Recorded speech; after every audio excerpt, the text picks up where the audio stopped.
नमस्कार दर्शक बंधु आउ एक नुआ बिजनेस आइडिया रे आपण मानक समस्त को स्वागत। एही बिजनेस टी आपण माने गाँ रे करि परिबे एवं शहर रे मध्य आपण माने करि परिबे। एही बिजनेस टी संपूर्ण भिन्न बिजनेस। एही बिजनेस टी हला कि तेजराती दुकान। तेजराती दुकान आपण माने केमिति गाँ रे किंबा शहर रे करि परिबे एवं भल लाभ मध्य करि परिबे। देखंतु तेजराती दुकान करने को हेले आपन को प्रथमे एई तीनिटी जिनस जानिया पई पड़िबो। तीनिटी इंपोर्टेंट लाइन आपन को प्रथमे मन रखिया पई पड़िबो। प्रथम लाइन हैला लोकेशन, आपन को लोकेशन ले दुकान टी देबे। सेकंड लाइन हैला केते दुकान अछि से माने साइट रे आपन जति मार्केट रे दउचंदी से मार्केट रे कंपटीशन केते अछि। कंपटीशन जति हाई अछि माने अधिक दुकान अछि आपन से जगह रे दुकान टी दउचंदी ताले आपन को बेसी बेनिफिट हबोनी। आपन जति कंपटीशन लो अछि आपन से जगह रे दुकान टी दउचंदी ताले आपन को बहुत प्रॉफिटेबल हबो। आ लास्ट कथाटी हला सेल। आपण जेतिकी रेट रे दुकान बिकुचंती आगुर जे पुराना दुकान अछि से जेतिकी रेट रे बिकुचंती आपण सबले चेष्टा करिवे तांकोठू टिके कम रेट रे बिकिबा पाई।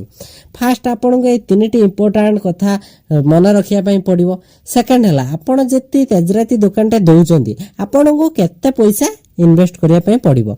देखंतु आपण जेति तेजराती दुकान नॉर्मल हिसाब रे स्टार्ट करिया पई चाहजंती ताले आपण 70,000 लाख टका भीतर नॉर्मली स्टार्ट करि पारिबे। आपण को गोटे कथा आलू पियाज रसुण अदा एई जो चारटी जिंस आपण को प्रतिदिन आनिबे आपण प्रतिदिन सेल करि परिबे। तर आपण गोटे बस्ता आलू आनुचंती प्रतिदिन सरी जाउची ता पर दिन मध्ये आपण गोटे बस्ता आन परिबे। काहेना ए जिंस जति आपण नुआ स्टार्ट करचंती आपण अल्प आनी की स्टार्ट करंतु। काहेना 5 रु 6 दिन रहिने ए जिंस पची जीवो आपण लॉस खाई पारंती। तो ता आगरु ठीक हो आपण जति आनुचंती आपण अल्प आनी की प्रथमे स्टार्ट करंतु।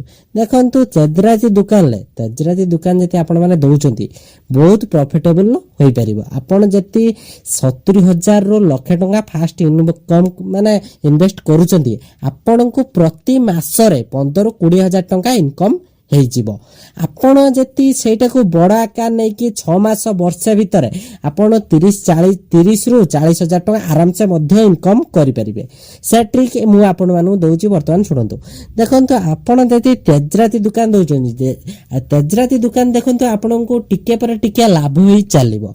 आपण जति 40,000 टका रे दिनस सपोज आपण 40,000 टका इन्वेस्ट करचंती आपण को टिके लाभ हला 20,000 आपण सेही 20,000 रे पुणी माल ऐड करि देबे। जो पुणी लाभ हला 30,000 सेही 30,000 रे पुणी माल ऐड करि देबे। एई भलिया ऐड करी आपण बहुत बेनिफिट पाई परिबे एवं ऊपर गला पर आपण जानिबे जे आपण केते बेनिफिट पाइले। एई हला संपूर्ण ट्रिक आपण माने बिजनेस जति करिया पई चाहउचंती किबा छोट तेजराती दुकान देई केमिति आपण भलो बेनिफिट करिया पई चाहउचंती ताले आपण मानन पई एइटा सुवर्ण सुजोग आपण तेजराती दुकान देकी भलो इनकम करि पारिबे। आज पाई थिला ए वीडियो आपण जति टिके टिके वीडियोटा भल लागिछि लाइक शेयर सब्सक्राइब निश्चित करिवे। धन्यवाद।